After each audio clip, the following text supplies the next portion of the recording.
강 좌우가에는 각종 먹을 과실나무가 자라서 그 잎이 시들지 아니하며 열매가 끊이지 아니하고 달마다 새 열매를 맺으리니 그 물이 성소를 통하여 나옴이라. 그 열매는 먹을만하고 그 잎사귀는 약재료가 되리라. 오늘은 여러분들과 공동체여 회복하라 라는 주제로 말씀을 나누고자 합니다. 제가 이번 수련회에 오늘의 말씀과 찬양을 여러분들과 나누고자 하는 이유는 코로나 시대를 살아가는 우리 지체들 앞에 어쩌면 막연한 좌절과 두려움 그리고 절망만이 있다 생각되는 이 시기를 살아가는 여러분들에게 오늘 말씀과 찬양 같은 회복의 역사가 일어나길 바라는 마음으로 이 묵상을 나누고자 합니다. 잠시 제 이야기를 하고자 합니다. 저는 가끔 사역자가 된 이후에도 시간이 날 때마다 꾸준히 일을 나가고 있습니다. 제가 사역을 하면서도 일을 한 번씩 나가는 이유 중에 가장 큰 이유는 성도들의 삶을 잃어버리지 않기 위해서 일을 나가고 있습니다. 얼마 전에 한파가 극심하게 왔을 때를 기억하실 것입니다. 그때 저는 밖에 나가서 수도관을 깨는 작업을 했습니다. 손과 발은 얼었고 몸은 점점 떨려왔습니다. 어찌 보면 힘들고 가끔은 오물을 뒤집어 써야 하는, 즉 쉽지 않은 작업임에도 불구하고 제 마음속에는 기쁨이 넘침을 스스로 느낄 수가 있었습니다. 왜 힘든 일을 하는 데 있어서 내 마음에 이렇게 기쁨이 넘칠까 라는 생각이 들었는데, 결국 그것은 제가 하는 모든 일이 하나님의 나라를 만들어가는 자리에 있다라는 것을 깨닫게 되었습니다. 또한 지체들을 이해하는 마음과 공동체를 생각하는 마음이 커짐을 느끼게 되었습니다.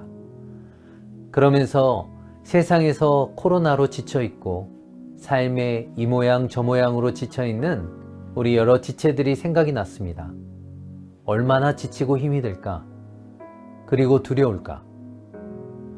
각 개인이 겪는 그 고난의 크기는 제가 감히 견줄 수도 상상할 수도 없겠지만, 그럼에도 불구하고 세상에 고난과 좌절이 몰려오는 두려움에도 불구하고, 그럼에도 불구하고 하나님의 나라를 만들어가고자 오늘 또 하나님을 붙잡고 열심히 사시는 모든 지체들에게 오늘의 말씀과 찬양으로 위로를 전합니다.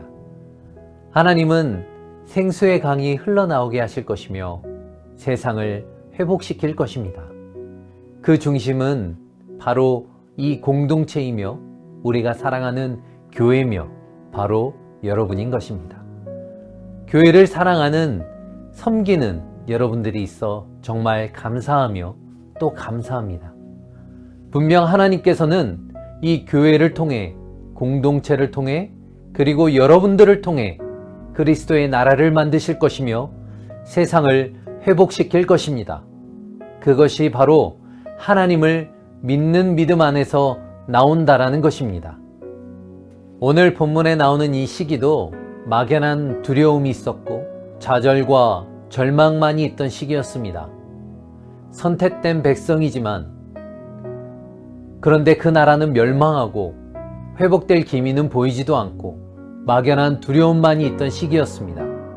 하지만 그런 시대에도 하나님은 선택된 백성을 잊지 않으시고 회복의 메시지를 주시며 그 사랑을 여전히 보내시고 계시는 그 모습은 막연한 두려움과 어려움, 그리고 신앙의 침체에 빠져가는 이 시대를 살아가는 우리에게 많은 회복의 응원과 사랑의 메시지를 보내는 하나님의 사랑일 것입니다. 회복시킬 예수 그리스도를 믿으며 오늘도 거친 세상에서 힘을 얻는, 그리고 선한 영향력을 흘려보내는 청년들이 되시길 주님의 이름으로 소망합니다. 기도하겠습니다. 사랑의 하나님, 우리를 선택하시고 기쁨의 자리에 초대하심에 감사드립니다. 오늘 말씀을 통해 우리를 회복시키신다는 그 약속을 믿사오니 우리 교회와 공동체와 그리고 나를 통해 그 회복의 물이 흘러가게 하시옵소서. 우리를 통해 이 세상이 다시 한번 그리스도의 나라가 오게 하시옵소서. 예수 그리스도의 이름으로 기도합니다. 아멘.